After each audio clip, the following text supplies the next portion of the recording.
Puluhan warga yang emosi mengepung kantor desa Lapeo, Polewali Mandar, Sulawesi Barat dengan membawa senjata tajam. Warga emosi karena tanah pekarangan yang telah ditempati turun-temurun tersebut diklaim oleh orang lain.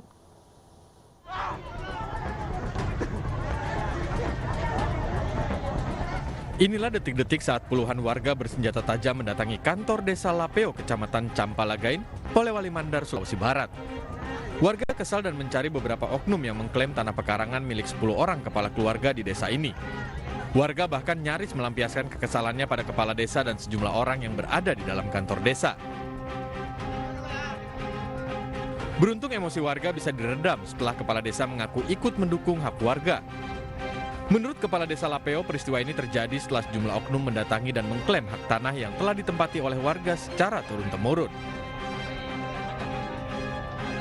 Ya katanya ada lah dia punya surat lah apa dan sebagainya, saya kurang mengerti juga, tapi yang paling mengerti orang yang menempati beratus tahun Pak.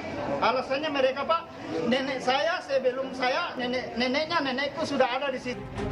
Warga yang tidak tahu menahu persoalan sengketa tanah berdalih jika tanah yang ditempati 10 kepala keluarga telah dihuni sejak ratusan tahun. Sayangnya pengacara tersebut berdalih jika tanah tersebut milik kliennya dan akan disengketakan. Dari Polewali Mandar, Sulawesi Barat, Huzair Zainal, iNews melaporkan. Kebakaran melanda sedikitnya 10 rumah semi permanen milik warga di Tanjung Priok, Jakarta Utara. Sejumlah warga berupaya mengevakuasi seorang nenek agar tidak menjadi korban dari peristiwa ini. Sejumlah rumah semi permanen di permukiman padat di Tanjung Priok, Jakarta Utara terbakar. Sejumlah warga berusaha membantu petugas pemadam kebakaran untuk menjinakkan api. Menurut warga setempat, kebakaran meluas dalam tempo 10 menit.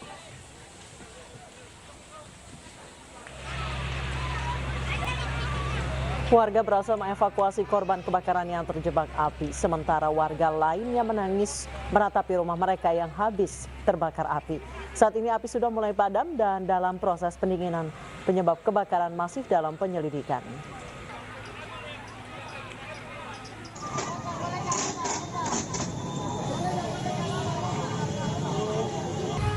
Sementara itu di Medan, Sumatera Utara, sebuah ruko berlantai 3 di Jalan Yosudarso, Kecamatan Medan Barat, Sumatera Utara terbakar. Kobaran api membesar disertai dengan percikan api akibat korsleting listrik. Petugas bersama warga bahu-membahu memadamkan api dan melokalisir agar tidak merembet ke bangunan lainnya. Menurut warga, kobaran api berasal dari korsleting listrik yang ada di depan ruko, kemudian menjalar ke dalam ruangan ruko hingga membakar seluruh barang-barang perabotan rumah yang belum terjual. Selain perabotan rumah tangga, api juga membakar 1 unit sepeda motor milik karyawan toko. Pemilik ruko berhasil diselamatkan warga. Dari lantai bawah lah. Bang, itu pun apa yang terbakar? Ini perabot bang, perabot. Perabot ya? Alat spring bed lah. Sempat ada yang di dalam tadi Bang? Ada, dari dalam ada. Dua ruko terisi orang. Dari sebelah pun ada orangnya juga. Udah lama orangnya keluar. Dari sebelah sana pun keluar juga. Orang tua juga sih, sama anaknya lah. Tapi sempat terjebak dia Bang ya? Sempat terjebak. Pemirsa, sebuah rumah di kawasan Johar, Serengseng Sawah, Jakarta Selatan rusak akibat longsor saat hujan lebat melanda Jakarta Jumat kemarin sore. Saat ini bagian rumah yang longsor sedang diperbaiki oleh petugas kecamatan. Petugas sumber daya air dan PPSU dari Kecamatan Jagakarsa memperbaiki lokasi longsor di RT 2 RW 4 Jagakarsa, Jakarta Selatan.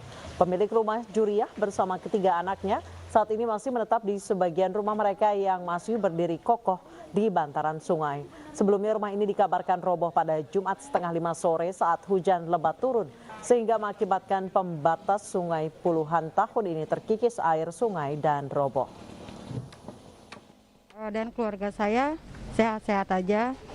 Kemarin kejadiannya sekitar jam setengah 5 sore pas hujan gede ya. Saya juga tidak ada di rumah, jadi rumah kosong. Yang ada hanya nenek. Saya kerja, jadi alhamdulillah nenek dibantu sama Pak RT, juga warga setempat dibawa keluar gitu. Ratusan bangunan rusak akibat gempa yang terjadi di Blitar, Jawa Timur kemarin malam. Meski berpusat di Blitar, gempa terasa hingga Yogyakarta dan Bali. Sejumlah rumah warga di Blitar yang rusak akibat gempa mulai dibersihkan. Anggota TNI diterjunkan untuk membersihkan rumah warga yang rusak, salah satunya milik Ahmad Irfan yang ada di Kecamatan Selopuro.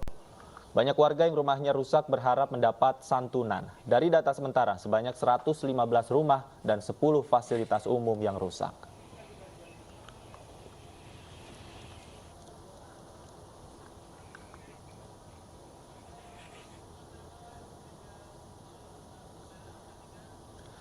Seperti apa dampak dan penanganan pasca gempa magnitudo 6,2 yang melanda Blitar? Sudah bergabung bersama kami Wakil Bupati Blitar Rahmat Santoso dan warga Blitar yang terdampak gempa, Ibu Kasiati. Selamat sore Pak Rahmat dan Ibu Kasiati. Selamat sore Mas. Assalamualaikum warahmatullahi wabarakatuh. Waalaikumsalam. Saya ingin ke Ibu Kasiati terlebih dahulu sebagai korban gempa. Sekali lagi kami ikut prihatin Ibu Kasiati. Bisa diceritakan Ibu bagaimana situasinya saat gempa terjadi, kemudian apa saja yang Ibu alami kerugiannya? Ya, ini dari keluarga Kasiati yang saya alami, ini banyak yang retak-retak di rumah saya, lalu lingkungan saya semua nggak ada yang nggak retak, semuanya rumah retak. Itu yang saya tahu di sini. Baik, seberapa parah Ibu Kasiati kerusakan di rumah Ibu? Kalau di rumah saya ini 3 kamar nggak bisa ditempati. Kenapa Ibu plafonnya jebol? Rumah saya belum diplafon, makanya kelihatan yang retak-retak. Ini di kamar dan di ruang tamu ini, di ruang tamu ini yang retak 3. Dalam kamar 3 kamar ini nggak bisa dipakai. Baik. Terus saya tidurnya di depan TV. Baik, Ibu Kasiati. Ibu Kasiati, ya. Kita juga sudah terhubung dengan Bapak Rahmat, Wakil Bupati Blitar. Ibu Kasiati, mungkin ada yang ingin disampaikan ke Bapak Wakil Bupati. Ya Pak Rahmat, ini dari saya, himbauan dari saya. Ini ya saya sudah terima kasih. Ini Bupati dengan Kofifa sudah hadir di tempat saya ini. Saya bersyukur alhamdulillah bisa melihat keadaan di Blitar ini. Himbauan saya ya kalau bisa ya di gimana ya Pak, diperbaiki gimana nih supaya bagus, gimana nih himbauan dari saya Pak Rahmat. Iya Bu, baik Bu. Ya. Silakan Pak Rahmat ditanggapi. Ya, jadi gini Bapak, Ibu juga semua kita data rumah yang rusak yang berdampak gempa. Namun kenapa kita harus data dari BPBD? Kita berdasarkan data karena kan takutnya ada rumah yang baru dibangun juga ngomongnya berdampak, kan kita juga nggak tahu. Nah akhirnya kan kita by data semuanya. Menurut data 115 yang rumah yang berdampak, semua akan mendapatkan bantuan, termasuk Ibu Kasiati yang korban luka ya. Korban luka kejatuhan genteng, kita juga sudah dapat laporannya semuanya. Jadi rata-rata rumah di sana itu tidak ada tulang, struktur tulangnya tidak ada. Jadi hanya batako atau batu bata dengan semen yang minim gitu, kemudian tidak ada tulangnya, kemudian ini dengan kayu yang begitu besar di atasnya, terus genteng yang berat, jadi ketika ada gempa semuanya saya kira berdampak gitu. Baik, Pak Rahmat, sejauh ini apakah sudah ada data terakhir terkait dengan kerusakan dan korban luka Pak? Kalau data terakhir yang kami terima sampai hari ini, dari tadi malam sampai hari ini, 115 rumah yang berdampak, kemudian kalau korban jiwa tidak ada, namun 1 Ibu Kasiati yang kejatuhan genteng itu tadi, namun sudah dari Forkompimda juga sudah hadir, mungkin Bu Gubernur juga sudah ada di sana, Bapak Pangdam, Pak Sekda Provinsi, juga PJ Sekda kita, Ibu Bupati, semuanya hadir di sana. gitu. Baik, saya ingin kembali ke Ibu Kasiyati. Ibu Kasiyati, pada saat kejadian ini Ibu Kasiyati ini seperti apa keadaannya saat itu? Ya, waktu kejadian saya gugup, Pak. Soalnya ini cucu saya tidur di depan TV, terus ibu saya tidur di dapur, soalnya nggak bisa tidur di kamarnya. Takut kalau itu di dalam rumah itu jatuh lagi. Jadi ibu saya tidurnya saya pindah di dapur. Waktu itu terjadi gempa itu, saya gugup, gimana cucu saya, gimana mama saya, bingung. Akhirnya saya bawa keluar, ibu saya tarik. Soalnya yang kedua ini kan gimana ya, goncangnya itu agak ngeten gitu loh, Pak. Dari anggota keluarga Ibu Kasiyati yang luka-luka ada berapa orang, Ibu? Kalau lukanya enggak, cuma ya itu bukuh aja. Soal trauma kemarin, kejadian yang kemarin itu kan 2 kali goncangan besar yang sebelum puasa itu. Jadi yang kedua ini kan trauma. Baik, sebelumnya juga baru saja terjadi gempa ya, Bu ya? Iya, sebelum puasa itu kan gempa yang pertama itu kan 2 kali. Terus ini terjadi lagi. Baik, Pak Rahmat, sejauh ini bantuan yang sudah disalurkan ke masyarakat apa saja, Pak Rahmat? Ya, semua sudah kita salurkan, termasuk bantuan dari mana saja. Yang gempa pertama kali, bantuan dari Pak Kajari, dari Ibu Gubernur, dari Bapak Angkatan Udara, dan Lanut TNI AU. Kemudian kita data semua bantuan dari mana saja, juga keluarnya kemana saja, termasuk yang berdampak korban. Jadi ini gempa yang mungkin yang pertama cukup hebat, yang kedua ringan, yang ketiga ini ya cukup berat juga gitu, Mbak. Baik, Pak Rahmat, kalau untuk korban luka-luka ini semuanya sudah dirujuk ke rumah sakit, apakah sudah ada yang diizinkan pulang atau seperti apa, Pak, data terakhir? Kita semua kita bantu untuk kita rujuk ke rumah sakit, termasuk satu korban itu Ibu Karti itu tadi ya.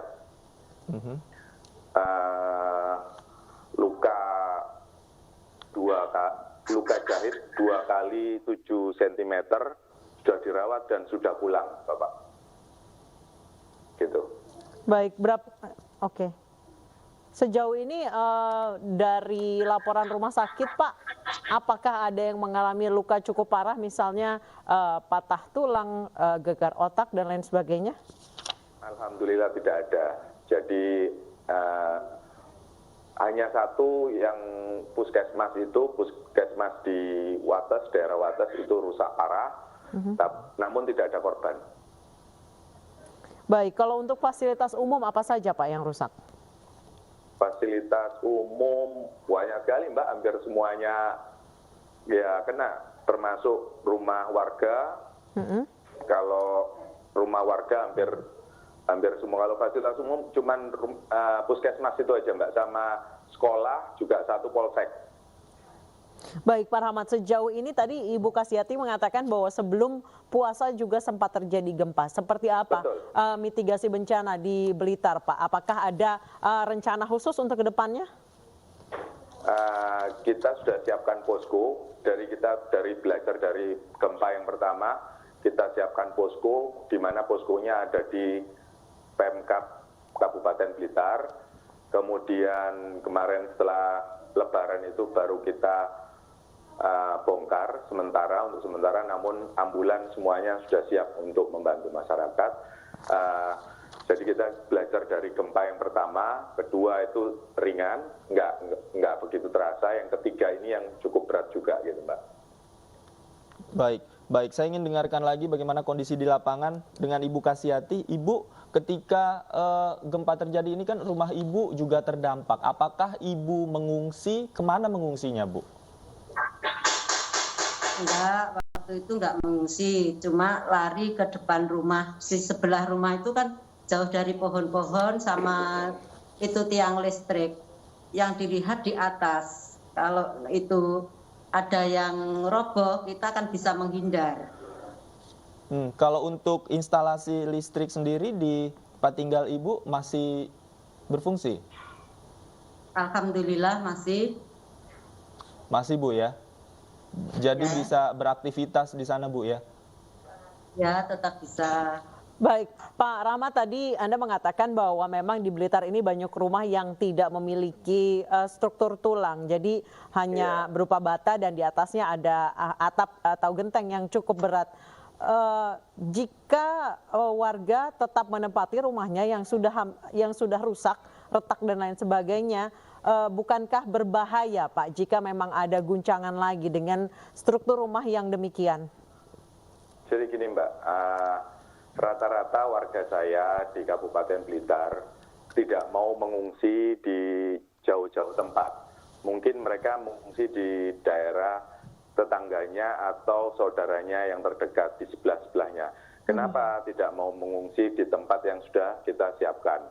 Kita di kecamatan juga sudah menyiapkan tempat pengungsian, namun mereka kan memiliki ternak Mbak, ternak sapi atau ternak ikan dan lain sebagainya yang dimana setiap hari harus diberi makan, kira-kira itu.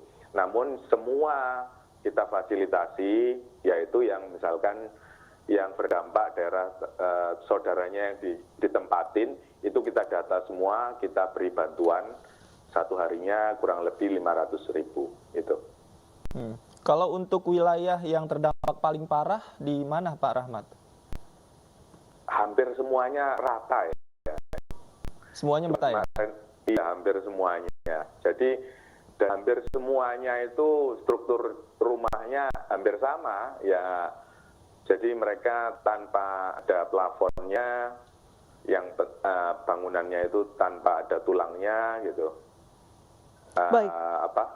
Bataku atau dengan semen gitu. Pak Rahmat, mengingat Blitar ini menjadi lokasi yang rawan gempa, mengingat ada 2 gempa yang terjadi dalam rentang waktu yang cukup singkat, apakah ada rencana edukasi ke masyarakat untuk memperbaiki struktur bangunan rumahnya agar lebih kuat menahan gempa, Pak?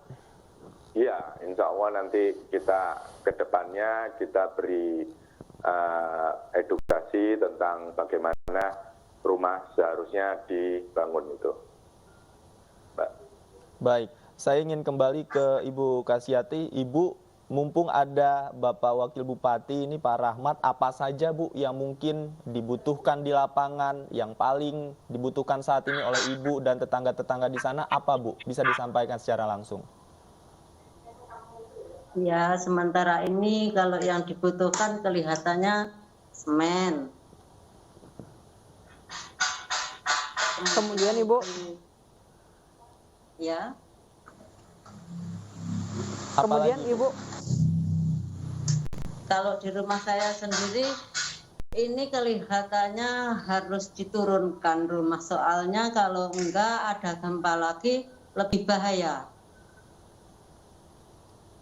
Baik, Ibu Kasyati, seberapa parah keretakan yang terjadi di Anda? Apakah hampir setiap tembok ini retak, Ibu?